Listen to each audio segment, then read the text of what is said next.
Televisa presenta.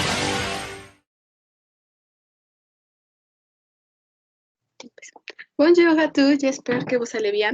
À la table ronde d'aujourd'hui, nous sommes accompagnés par le docteur en psychologie Lucelena Urbina, et le docteur en ciencias sociales Hermino Hernández, le spécialiste en linguistique Dana Herrera, le spécialiste en sociologie Vanessa Espinosa et le docteur en anthropologie Alexa Hernández.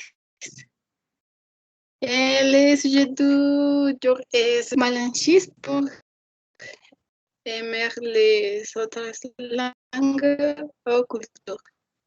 On commence par Hermilo.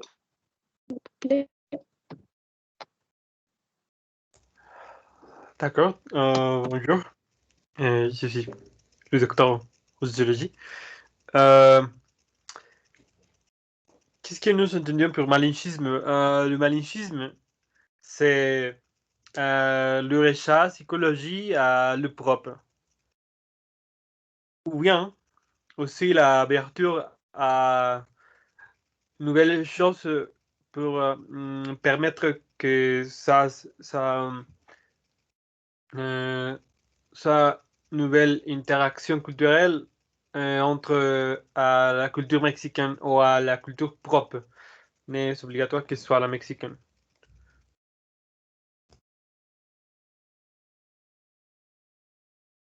Merci, Hermino. Et Dana? Oui, merci.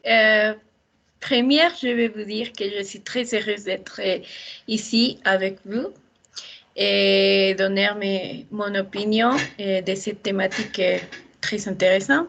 Et bon, je vais vous donner la définition que je crois que c'est la plus certaine et qui est de la RAE. Et bon, c'est exactement l'attitude de ceux qui montraient l'attachement à l'étranger, mais avec mépris pour leur propre. Et je veux remarquer la partie de la phrase qui dit avec mépris pour leur propre. Et bon, c'est pour mon suivant commentaire. Merci, Dana. Luz? Oui, bonne journée à tous. Le malinchisme se réfère à la personne qui dénigre ou considère des qualités inférieures les costumes et tout en général de ce qui se produit et se réfère à son pays. Et ce type de personne fait un critique irrationnel ou inutile pour sa nation et qualifié de quelque chose de qualité inférieure et sans savoir aucune connaissance ou base pour l'appel ainsi.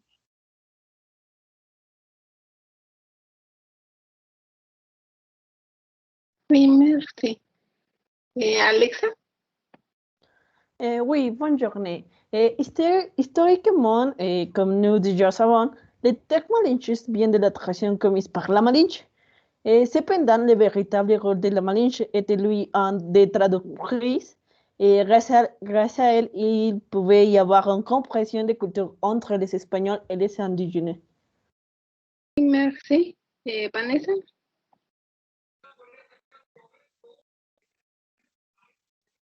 Oui, bonjour à tous. À mon avis, le malinchisme, c'est un terme mexicain pour parler d'une personne qui méprise les nationales et préfère les produits de l'étranger, mais d'une façon un peu extrémiste, on peut dire. Et oui, c'est ça. Merci beaucoup à tous. On est malinchiste pour aimer les autres langues ou cultures. Alexa? Oui, je crois que l'apprentissage d'une langue et d'une culture étrangère, si bien que le simple fait de sera malinchiste, il n'y a rien comme les langues stipulées ou comme une langue commune en langue indigène. En ce sens, la race métisse que nous sommes un peu de partout. Nous avons des racines indigènes, espagnoles, arabes et même africaines, sans compter que pendant les interventions françaises. Et un exemple clair, c'est que dans certaines parties du Mexique, ils utilisent le terme cepa, défini comme une réponse à quand quelqu'un ne sait pas quelque chose, et qui vient du terme je ne sais pas, et en mode français. Et autre exemple pourrait être le mot tianguis, qui réfère au mot náhuatl tianquistli. Et donc, en tant que Mexicain, apprendre une langue et en culture étrangère n'est pas malinchiste. Merci, Alexa. Et vous, Vanessa? Oui.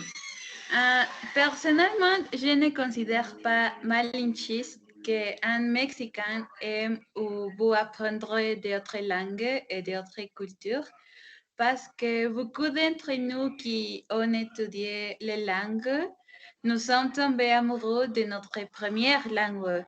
Et cela nous a fait nous intéresser à autres langues, mais cela ne veut pas dire que nous maîtrisons nos propres racines. Merci, Vanessa. Et Tana? Oui, merci. Et bon, je suis d'accord. Je pense que non, que ce n'est pas malinchisme, parce que dans mon définition, j'avais dit que il est nécessaire mépris notre propre langue ou culture, etc. Et c'est-à-dire bon, qu'il est nécessaire avoir un sentiment négatif ou de rejet de leur culture ou leur pays ou bon, dans ces cas, de leur langue, non? Et bon, dans mon propre expérience, je peux dire que la majorité des personnes qui apprennent autre langue ou une langue étrangère, normalement sont fiers de leur propre langue. Dans ces cas, comme avait dit mes camarades Vanessa, oui, la langue espagnole. Merci, Tana. Et tous? Oui, je crois qu'apprendre une langue ne vous rendrait pas méchant. Je pense que cela vous fait même apprécier davantage votre langue maternelle parce que, en fin, vous pouvez contextualiser et étudier attentivement tous les univers linguistiques qui composent votre langue. Et comme nous n'y prêtons jamais attention jusqu'à ce que nous apprenions une autre langue, et je crois que si nous serions malinchistes, et nous disons que le français ou l'anglais sont meilleurs que l'espagnol parce qu'ils sont étrangers et du premier monde. Et j'ai vu beaucoup de gens qui sont basés uniquement sur la qualité de vie dans les pays où ces langues sont parlées. Et ils ne vous disent pas qu'ils sont meilleurs à cause de la variété qu'ils sont ou à cause de la syntaxe ou à cause de su discours et de su développement. Et ils le font pour appartenir à une société qu'ils admirent, mais peut-être qu'ils se fassent partie. Merci, Luz. Et finalement, Hermilo. Oui. J'ai l'idée que c'est plus un problème de se sentir dominé. Pourquoi? Bien, le complexe de intériorité que c'est qui sont en personne qui ne parlait pas des autres langues se réfléchit beaucoup quand sa personne fait ce type de commentaires de « Ah, tu es malinchiste pour nous apprendre un nouvel dialecte de ton localité, je sais pas. » Mais je crois ça, que c'est un problème d'infériorité, de se sentir inférieur. Le problème, c'est de penser que le connaissement ou le savoir te donne le pouvoir de contrôler la population ou la décision de quelqu'un. C'est un sentiment qui a pas de sens. Donc, pour répondre, je ne crois que ce soit malichisme d'apprendre d'autres langues.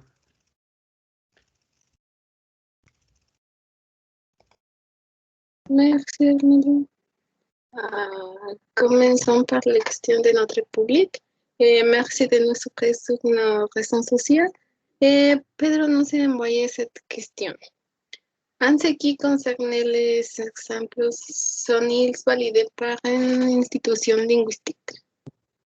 Moi, je peux répondre à cette question. Oui, avec les exemples, ils sont avalés pour la RAE et pour le dictionnaire de mexicanisme.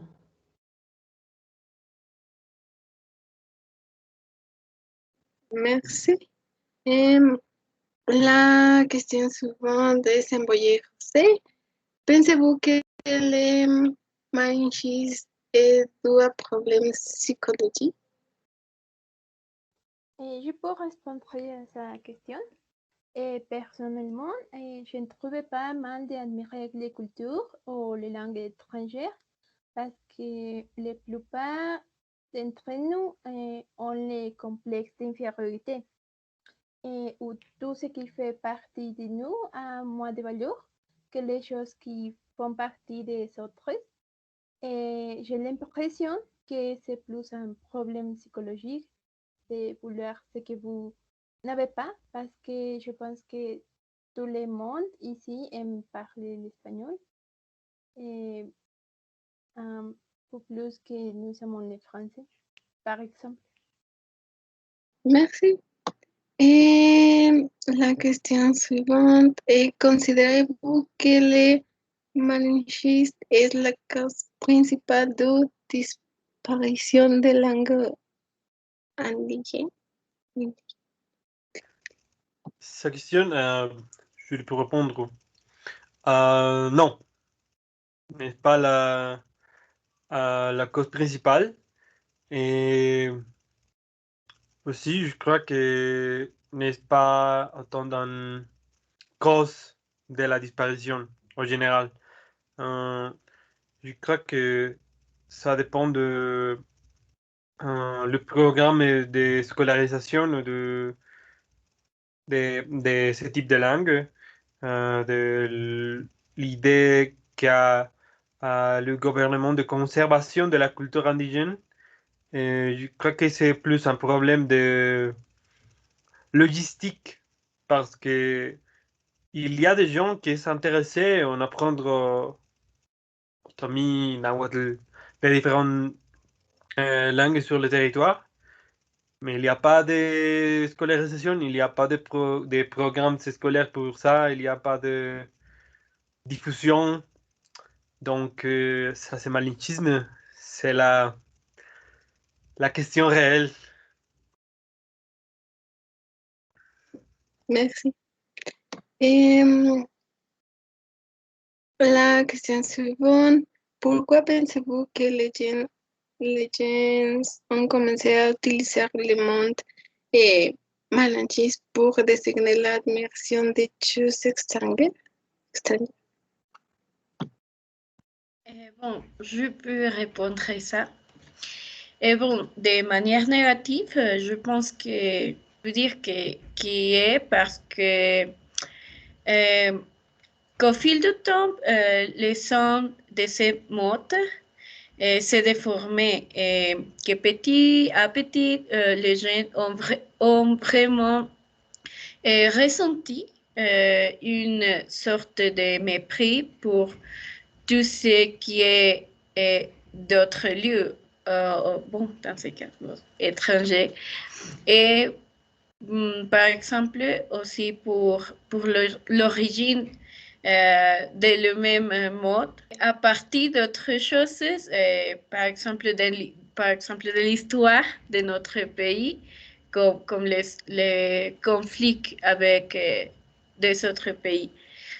Et oui, c'est pour ça. Merci beaucoup. Et finalement, qu'avez-vous à dire sur les Mexicains qui voulaient vivre et travailler à l'étranger? Oui, je peux répondre à ces questions. Oui, il est vrai que nous préférons l'étranger pour étudier ou travailler, mais je ne le considère pas mal parce que la vérité est qu'en comparaison d'autres pays, le Mexique n'investit pas autant dans la linguistique ou la littérature et dans les langues en général. Et cela nous fait chercher à l'étranger ce que nous n'avons pas dans notre pays. Mais ce n'est pas mal. Merci.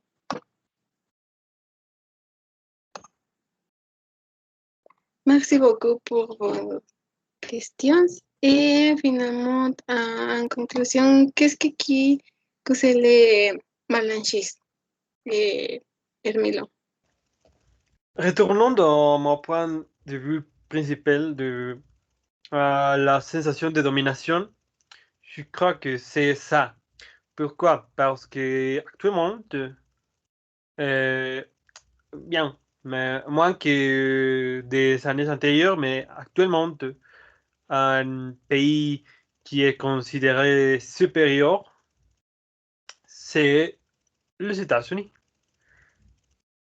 N'est pas l'Angleterre aux États-Unis.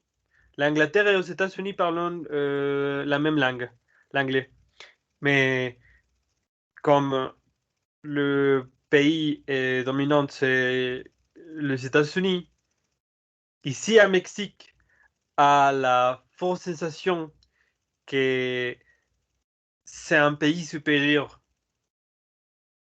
Pourquoi? Parce que différents facteurs l'ont déterminé de sa manière. Mais à question linguistique, nous intériorisons le sentiment de nous sentir inférieurs si nous on battre à les pays étrangers des États-Unis parce que il a des meilleures voitures, des meilleurs systèmes urbains, système politique, système économique apparemment. Et je crois que comme l'intériorisation de ces complexes euh, à proliférer sur la population mexicaine de les années antérieures, les fils de cette génération a déroulé le sentiment de malinchisme, je sais pas. Mais je crois que c'est ça, l'intériorisation de la infériorité, de l'apparente infériorité, parce que nous ne sommes pas inférieurs à quelqu'un qui parle autre langue.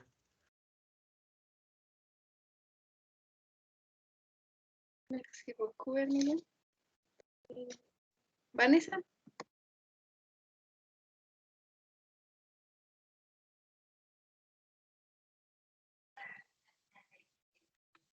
Oui, je pense que il y a quelques années, il y avait un conflit d'identité chez les Mexicains parce que, comme Milo a dit, les Mexicains ont l'habitude de se sentir inférieurs par rapport aux pays du premier monde, mais je ne le considérais pas actuellement comme malinchisme parce que grâce à la mondialisation et la globalisation et aux nouvelles technologies, c'est que nous connaissons autres pays et autres cultures aussi.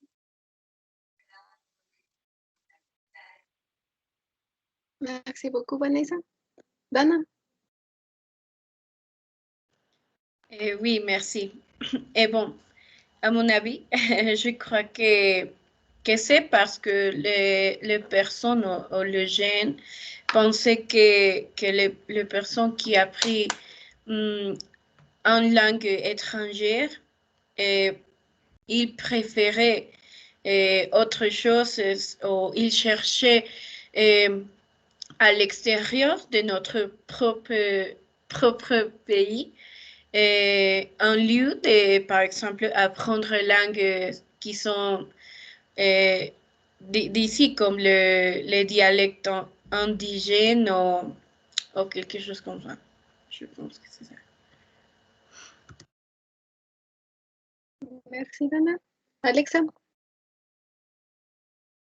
Oui, je pense que ce qui cause le malinchisme, c'est que la cosmologie américaine est donnée une connotation négative au fait d'être mexicain et à tout ce qui englobe d'être du Mexique. Et nous sommes gouvernés pour les sens de pensement des Américains, et je pense que nous apprécions moins notre propre culture pour ça. Merci, Alexa. Et finalement, Luz? Oui, merci. Je pense que c'est en raison du contexte socio-économique qui nous est imposé depuis l'enfance. La pression d'un avenir prospère dépend de l'apprentissage d'une langue étrangère et de la connaissance de la nôtre. C'est un problème plus développé dans le système du capitalisme et de la mondialisation. Si on n'apprend pas le nahuatl depuis que nous sommes enfants, c'est parce que nous demandons jamais de l'apprendre. Je crois que il est basé sur les opportunités, les systèmes éducatifs et les opportunités économiques auxquelles nous sommes soumis. Et la prédisposition de ce que nous savons ne nous effraie jamais.